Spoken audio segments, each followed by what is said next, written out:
ఓ ఓటమి ఒక జీవితాన్ని మార్చింది.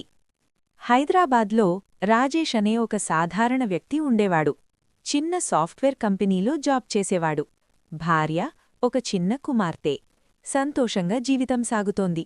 ఒకరోజు అకస్మాత్తుగా కంపెనీ మూతపడింది. రాజేష్ జాబ్ పోయింది. పర్లేదు, మరో జాబ్ దొరుకుతుంది అని మొదట ధైర్యంగా ఉన్నాడు.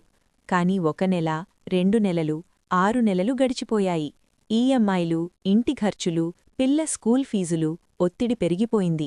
బంధువులు కూడా ధీరగా దూరమయ్యారు. ఒకరోజు ఇంట్లో చిన్న గొడవ జరిగింది.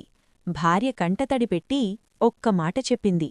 "నువ్వు పడిపోవచ్చు, కాని మేము నిన్ను నమ్మి ఉన్నాం." ఆ మాట రాజేష్ మనసులో గట్టిగా మోగింది.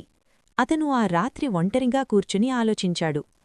నేను నిజంగా ఓడిపోయానా, లేక ప్రయత్నం ఆపేశానా? తర్వాతి రోజునుంచి అతను చిన్న చిన్న ఫ్రీలాన్స్ పనులు చేయడం ప్రారంభించాడు.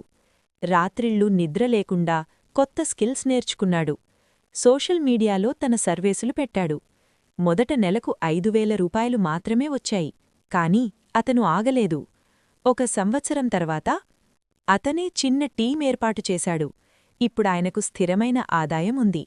అతని కూతురు గర్వంగా చెప్పింది, "నా నాన్న ఓడిపోలేదు, తిరిగి లేచాడు." జీవితంలో ఓటమి తప్పుకాదు, ప్రయత్నం ఆపేయడం మాత్రమే నిజమైన ఓటమి. నీ పరిస్థితి ఎంత కష్టమైనదైనా ఒక్క నిర్ణయం, ఒక్క ప్రయత్నం నీ జీవితాన్ని మార్చేస్తుంది.